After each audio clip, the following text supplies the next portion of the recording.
We're joined now on the programme by the Deputy Leader of the Labour Party, Angela Rayner. Ms Rayner, very good morning to you.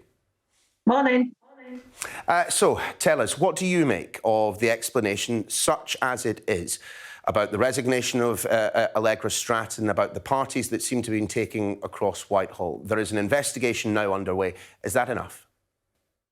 Well, it doesn't wash with me or the general public, I don't think. I wrote to the Cabinet Secretary last week asking for an investigation into the one party that we knew about at the time.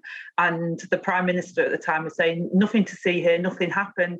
I find it incredulous that the Prime Minister is saying that he didn't know anything about a party at number 10. There's now an alleged gathering party event within his own flat. They've had him also at the Conservative headquarters. I mean, it's just flagrantly disregard and laughing at the public and taking them for fools around the rules. But what I will say, and what I think is really important, and this is why Labour have been supporting the efforts and want us to go further in terms of providing sick pay and ventilation in our schools, we have to follow these guidance, because it's not what Boris Johnson says. It's about keeping us all safe, because the Chief Medical Officer and the science says that we need to take this action to protect ourselves and to protect the NHS, who have been, diligently looking after us throughout this pandemic. And we know winter is a difficult time for our NHS, so we do have to act responsibly. And by the way, the vast majority of the public understand this and have been doing it. And that's why they're really angry at the Prime Minister allowing this to happen under his watch within the heart of Downing Street. Is an absolute disgrace. And he's got track record. This is a guy in every elected position that he's ever held, he's broke the rules. So it's time's up. You can't do it as Prime Minister, especially not when lives are at risk. Sure, but from what you've just said and the support given by the Shadow Health Secretary to the move to Plan B yesterday, you don't feel, unlike some Conservative MPs in fact, that the rather abrupt move to Plan B was in any way linked to that release of the video showing most likely that a party did take place in number 10 and the rules were broken?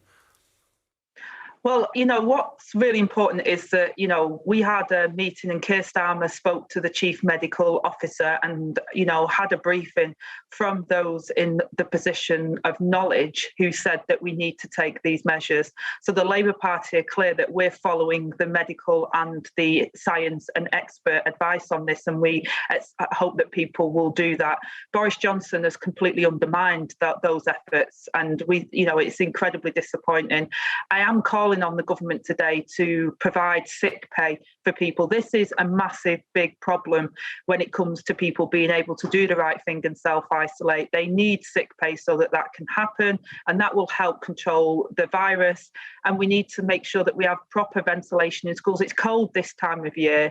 Many schools have still not got adequate ventilation. We know this would help, and we know the infection spreads in schools. So we're calling on the government to really step up their efforts to make sure that people have got access to the booster jabs, access to vaccines, but also they fix sick pay, and that they sort out the situation with ventilation in our schools.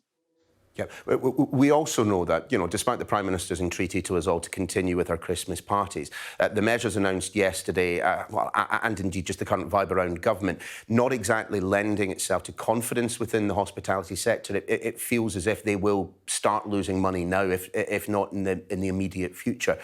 Is the Labour Party's position that there should once again be some form of financial assistance for businesses who are affected by the increased restrictions?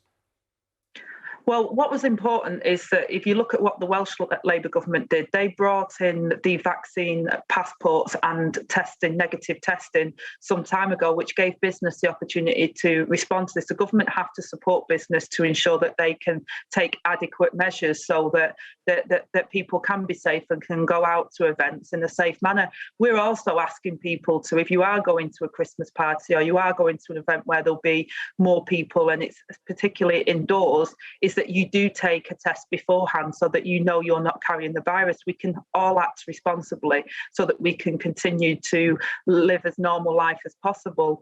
And we think the government should do that. But, doing it last minute is a problem for businesses. They find it very difficult, especially this being their busiest time of year, to respond to last minute changes.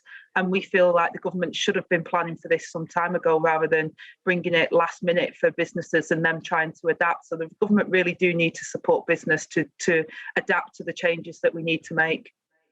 Just a couple of questions, if we can, away from COVID for a second. There was an article recently in the Manchester Evening News saying that your son has asked you to step down from frontline politics because of the number of threats you've received. Your mother believes that there are people trying to kill you. What is the extent of the threats that are being made against you at the moment, if you don't mind me asking? Well, and unfortunately, this isn't just a singular issue for me. It's cross-party, actually, and it's it's predominantly female members of parliament from all of the different political parties seem to get a significant amount of threats. Some of them are death threats. I've had death threats against me, threats against my children, told me that it wasn't hard to find where I live and that I should do them a favour and just kill myself rather than them having to hunt me down like my friend, which was obviously the Joe Cox, who was a friend of mine, who was murdered in Batley and Spen. So it's pretty nasty stuff. But you know, the police have been, Greater Manchester Police in particular, have been incredibly supportive and have been supporting me and my family through it. But my 12 and 13-year-old have had to learn how to use panic buttons and have escape routes from our house, and their lives have changed because of it. But the most important thing to me is that these people will not stop me doing my job and representing the constituents that I have the honour to represent. And that is what most MPs feel at the moment. And it is a minority who feel that, you know, they can try and silence us as MPs, but that won't happen because that is our democracy. And we have had a huge amount of support from the police forces to make sure that we can continue with our role. But it is upsetting and distressing for our family and our staff who have to read through countless levels of abuse that's levelled at us, and also, unfortunately, death threats, which, like I say, is not unique to me. It is happening a significant amount of the time to many MPs from all different political parties. Just before we let you go, I want to ask about the state of relations between you and Keir Starmer. You were sitting side by side at Prime Minister's Questions yesterday. Are you back to being best buddies? I'm just wondering whether the suspension of your head of communications, Jack McKenna, might have acted to stymie that, perhaps.